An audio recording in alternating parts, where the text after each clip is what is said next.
España tiene un problema de sueño. Hasta la mitad de la población duerme mal y la mitad toma somníferos. Leo en la portada de un periódico. De este tema es del que vamos a estar hablando hoy en el podcast Estrategas del Trail y Run.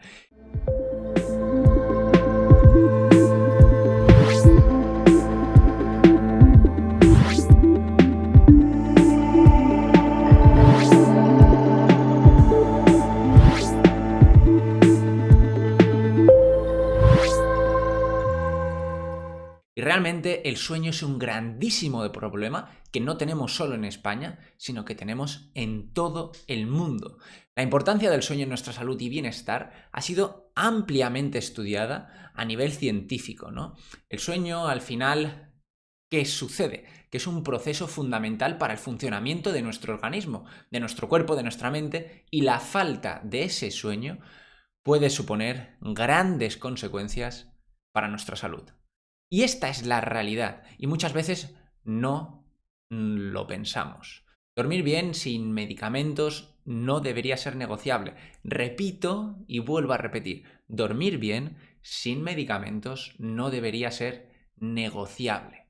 El sueño es esencial para nuestra salud física y mental, y durante ese sueño nuestro cuerpo se somete a un proceso, a una serie de procesos de recuperación y restauración, ¿no? Que nos permite recuperarnos de ese estrés físico y mental que sucede en cada uno de nuestros días. Al final nosotros dedicamos mucho tiempo, la mayoría de nosotros, ¿no? Pues a entrenar, a nuestra vida social, a nuestro trabajo, a nuestro ocio, a las personas de nuestro alrededor. Y la única forma de conseguir recuperarnos de todas esas situaciones es gracias al descanso, gracias al sueño. Y durante esos ciclos del sueño suponen muchas cosas en nuestro organismo. Al final, pues, por ejemplo, la producción de las hormonas, como la del crecimiento, como la reparación del tejido muscular y óseo, y la hormona de la leptina, que regula el apetito y el metabolismo, ¿no? De hecho, la realidad es que la leptina es incluso un interruptor de la saciedad, ¿no? Ya que nuestro cuerpo envía señales al cerebro indicando cuando el cuerpo ha recibido suficiente comida y debe dejar de comer. Además, también esta misma leptina influye en la tasa metabólica del cuerpo y puede afectar directamente a la producción de estas hormonas importantes como serían, por ejemplo, la famosísima insulina, ¿no? La leptina al final se considera una hormona clave en el desarrollo de la obesidad, ya que las personas con sobrepeso u obesidad a menudo tienen niveles elevados de leptina. ¿Qué nos quiere decir esto? Que realmente todo lo que está relacionado con el descanso influye de manera directa en nuestro día a día, ¿no? Y de nuevo quiero decirte, y vuelvo a repetir, y tal vez repita mucho durante el día de hoy, que el sueño no es negociable. No te preocupes porque voy a estar contándote de qué forma podríamos monitorizar nuestro sueño y de qué forma podríamos mejorar nuestro sueño. Porque está muy bien monitorizarlo, pero luego también deberíamos saber de qué forma podríamos mejorarlo, ¿no? Además, el sueño es esencial para el aprendizaje y la memoria. De hecho, si no conseguimos dormir bien, no vamos a poder aprender, o sea, que en nuestro cuerpo se instaure toda esa información que nosotros hemos ido desarrollando durante el día, ¿no? Hemos ido aprendiendo durante el día. Aprendizaje, aprender, ¿no? Por eso muchas veces cuando hay muchos niños, o yo mismo cuando era pequeño, ¿no? Y le dedicaba tiempo al estudio, si luego no tenemos un proceso de descanso, todo eso que hemos aprendido realmente hace que nuestra cabeza explote y no lo podamos llegar a asimilar bien, ¿no? Durante el sueño, el cerebro procesa y consolida toda esa información que hemos ido aprendiendo a lo largo del día, lo que nos permite recordar mejor todo eso que hemos aprendido.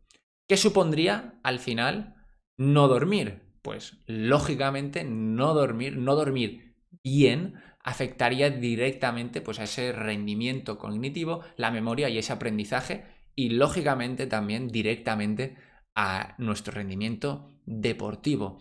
Incluso no dormir, como ya hemos dicho en otras ocasiones, supone un aumento de las lesiones, un aumento, querría decirte, predecible, ¿no? O sea, tenemos personas que duermen menos de 6 horas, menos de 5 horas de forma prolongada, se ve que aumenta el riesgo de lesión por 3.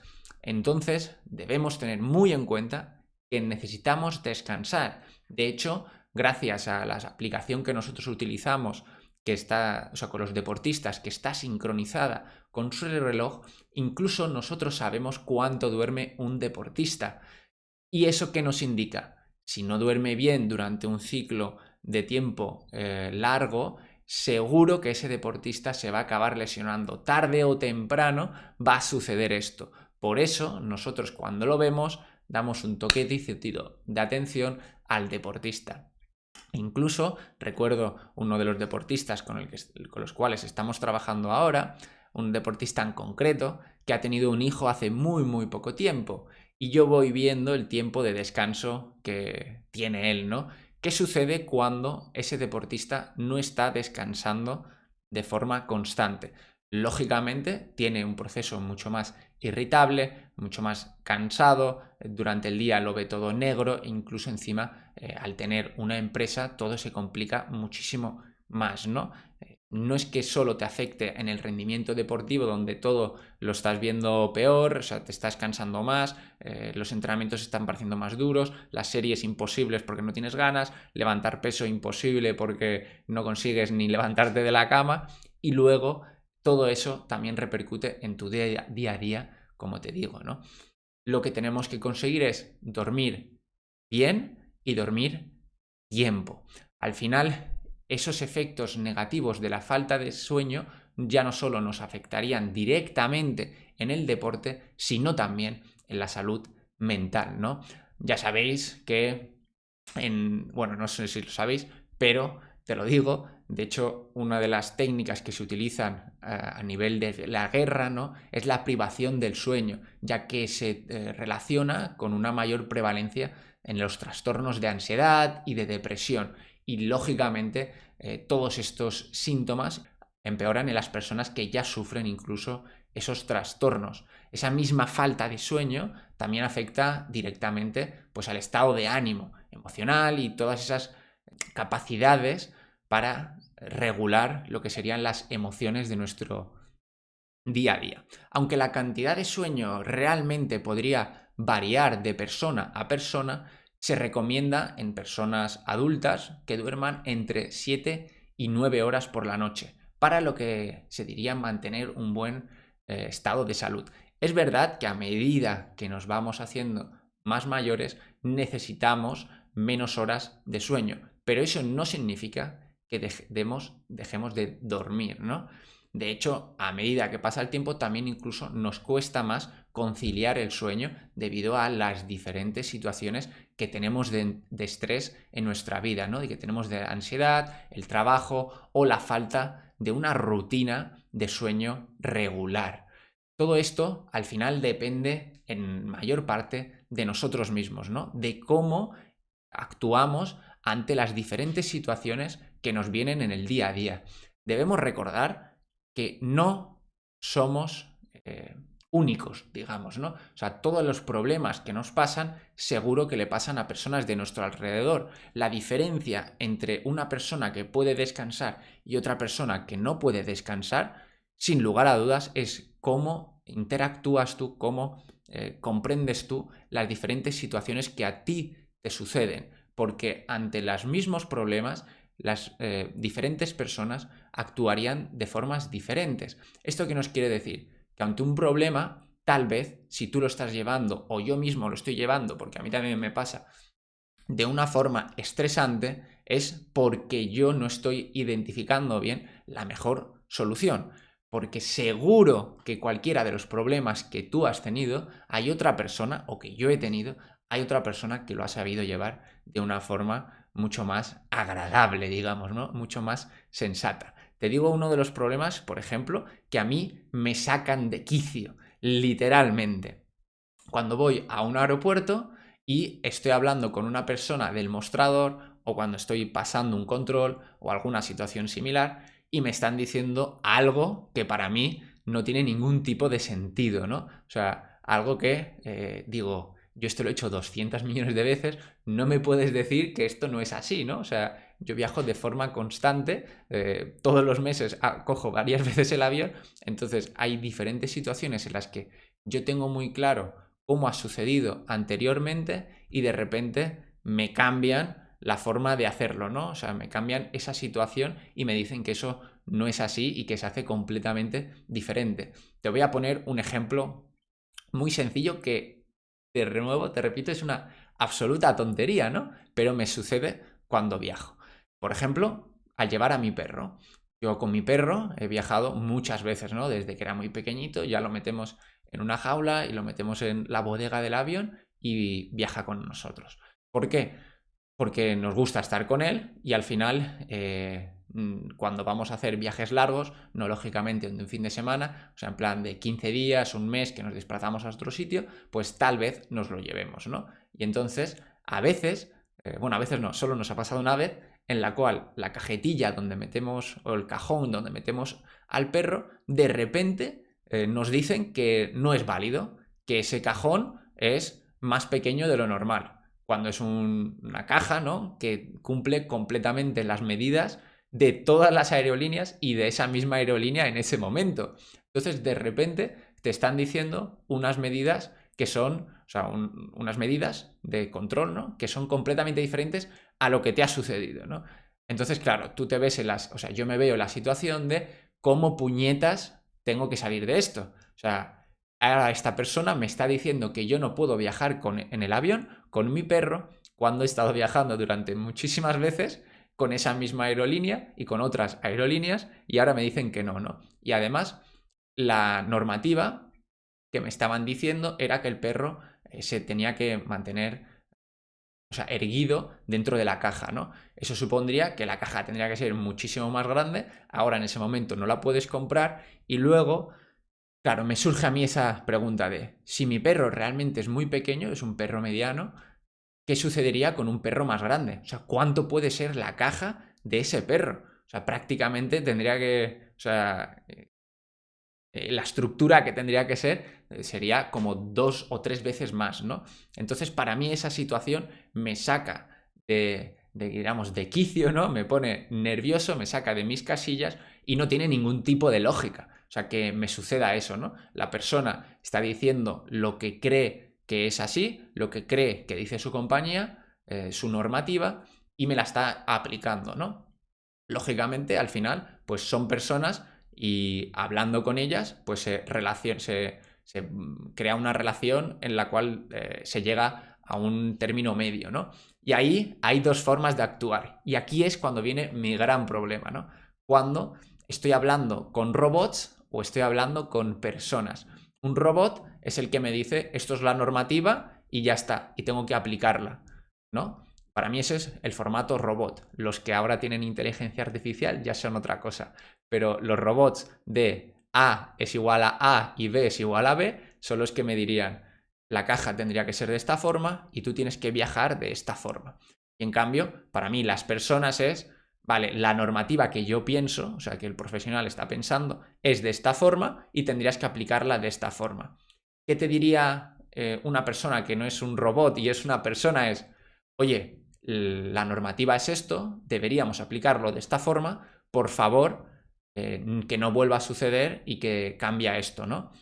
Y esto es lo que pasó al final, ¿no? Nos encontramos con una persona que era una persona y que no era un robot y llegamos a ese veredicto, ¿no?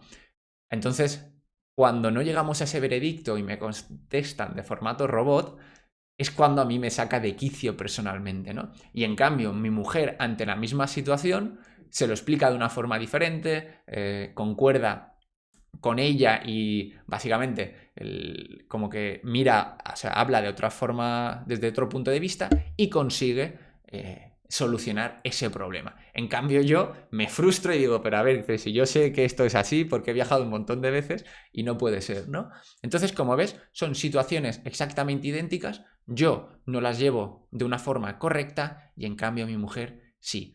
¿Esto qué quiere decir? que esto luego te puede afectar en tu día a día y sin lugar a dudas en el sueño. El estrés es muy perjudicial y afecta a cada una de las diferentes situaciones que nosotros vivimos en el día a día. Contada esta anécdota, quiero explicarte de qué forma podríamos monitorear el sueño. De una forma muy sencilla, gracias a los relojes o a las pulseras o a anillos. Incluso podrías monitorizarlo gracias a los colchones personalizados de presión, que parecería que dormirías de forma suspendida. Herramientas muy interesantes para conseguir monitorizar tu sueño, sobre todo cuando sufres de él. Es importante que pongas herramientas para saber si realmente estás consiguiendo descansar o en cambio no. Dicho esto, una vez que tienes monitorizado tu sueño, sientes que no estás descansando de forma adecuada, ¿cómo podrías mejorar ese mismo sueño, ¿no? O incluso, aunque no tengas problemas de sueño, te las voy a contar para que consigas mejorar y al menos las sepas. Pues mira, serían 6 estrategias que te ayudarían a mejorar el sueño. Una de todas, y obvia, no es establecer una rutina de sueño al intentar irte a dormir, ¿no? Y despertarte siempre a las mismas horas todos los días, incluso los fines de semana. Yo, por ejemplo, de forma habitual me suelo levantar a las 7 de la mañana aproximadamente, aunque sean vacaciones, aunque yo no tengo muchas vacaciones porque me gusta trabajar, pero si tienes un periodo de vacaciones, yo me suelo levantar a la misma hora, ¿no? Los fines de semana me suelo levantar a la misma hora y siempre sin despertador. Siempre, siempre, siempre. Ahora mismo pues he estado por Nueva Zelanda y de forma diaria me levantaba siempre pronto, empezaba a hacer mis tareas, las cosas que suelo hacer yo en mi día a día y ya las dejaba hechas a primera hora. Lo más importante, desde mi punto de vista, siempre tienes que dejarlo hecho al inicio del día. Siempre, siempre, siempre. Porque a medida que pasa el tiempo, a medida que pasan las horas, pueden surgir problemas que te impiden conseguir lo que sí o sí quieres hacer en tu día a día para que sea perfecto. Luego, otra de las estrategias importantes es crear un ambiente propicio para el sueño. ¿Eso qué significa? Asegúrate, pues, que lógicamente tu habitación esté oscura, tranquila, que sea fresca y sea cómoda para dormir. Lógicamente no dormiremos con la televisión encendida. Luego, otra de las cosas que es muy importante es evitar el consumo las últimas horas, ya sea de cafeína y del alcohol, ¿no? La cafeína al final puede mantenerte despierto, un poco activado, por lo que de forma general sería mejor evitarla por lo menos entre 4 y 6 horas antes de acostarte. El alcohol, por otro lado, puede ayudarte a quedarte dormido, pero te va a interrumpir el sueño por la noche, en la segunda mitad de la noche. Muchas veces pensamos que esa cafeína no va a afectar a nuestro sueño, ¿no? Yo me duermo aunque me toma un café a última hora. Sí, posiblemente y 100% te vas a dormir. La cuestión es que esa calidad del sueño no va a ser la misma. Yo soy un gran consumidor de la cafeína, me encanta el café, me apasiona el café y me puedo quedar dormido justo después de tomarme un café o a los 30-40 minutos, que es cuando empezaría a hacer efecto. Pero aún así, debes no tomar café esas últimas horas, ¿no? De hecho, pues para mí es muy sencillo que al final miro el reloj y calculo, pues entre las 6 y 7 de la tarde ya no tomo más café de ningún tipo. Bueno, de ningún tipo no, perdona. Ya no tomo más café que lleve cafeína. Incluso me podría tomar un café descafeinado porque simplemente el olor me parece fascinante y por eso lo sigo tomando. Luego también una de las estrategias es limitar la exposición a esa luz artificial, ¿no? Esa temida luz de las pantallas, de los dispositivos, de los móviles, puede interferir en tu melatonina, que sería una hormona del sueño que te ayuda a regularla, ¿no? Trata de apagar todos esos dispositivos electrónicos al menos una hora antes de acostarte. Para mí, una de las grandes estrategias que he utilizado los últimos meses es gracias a iPhone y creo que también en Android tienes una opción la cual te permite poner en modo descanso, en modo tiempo libre, en modo ejercicio y dejas de recibir notificaciones, dejas de recibir llamadas. Bueno, puedes seleccionar tú cada una de las diferentes opciones que quieres que se inhabilite, ¿no? Por ejemplo, a mí si se me mandara un WhatsApp, yo ese WhatsApp no lo recibo. Aparte de que tengo las notificaciones desactivadas, yo no recibiría ese WhatsApp si tuviera activadas algunas de esas opciones. Además, con algunas de esas opciones, como por ejemplo en la opción de trabajo y en la opción de descanso, incluso si me llaman no daría señal, sino simplemente, directamente iría al buzón de voz, y eso lo que me permite es que no se interrumpa en según qué procesos en los cuales yo no quiero que haya ese tipo de interrupciones, ¿no? Que no haya ese tipo de distracciones, como por ejemplo ahora mismo que estoy aquí contigo grabando, ¿no? Otra de las estrategias muy importantes sería realizar ejercicio regularmente. Pero yo estoy seguro que tú, siendo gran consumidor de este podcast de estrategas del Trail y Run, seguro que lo estás haciendo. Pero bueno, ejercicio regularmente, ¿qué te va a hacer? Pues va a ayudar a mejorar esa calidad del sueño. Pero es mejor evitar hacer ejercicio justo antes de acostarte. Esas últimas horas sería bastante importante que lo evites, porque al final va a hacer que tu frecuencia cardíaca, que tu presión arterial, que tu cuerpo esté más activado y te cueste más irte a dormir, te cueste más, justo este último punto, que te relajes. ¿Qué técnicas podríamos utilizar para relajarnos? Pues algo muy sencillo como podría ser la meditación o la respiración profunda. También estrategias como por ejemplo el yoga o un masaje pueden ayudarte y pueden hacer que mejores tu calidad del sueño. Sin lugar a duda, con estas 6 estrategias que te he contado, podrías mejorar eso tan importante que sería, en resumen, el sueño. El sueño al final es esencial para nuestra salud física y mental. Y, como te he estado diciendo, la falta de sueño adecuado puede tener grandes consecuencias para la salud, incluyendo todo lo que te he dicho. Esa afectación del sueño, esa afectación del rendimiento cognitivo, la memoria, la salud mental, el descanso, las emociones que tienes alrededor de las otras personas.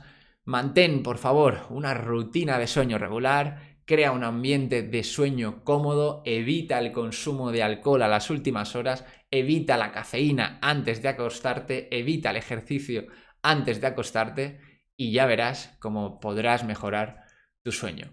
Un fuerte abrazo, espero que te haya parecido interesante el episodio de hoy relacionado con el sueño, esa arma importante que debemos utilizar como buenos estrategas. Es una de las patas importantes de nuestro rendimiento, ya no solo a nivel de salud, sino también a nivel físico y social. Un fortísimo abrazo y nos vemos la próxima semana. ¡Chao, chao!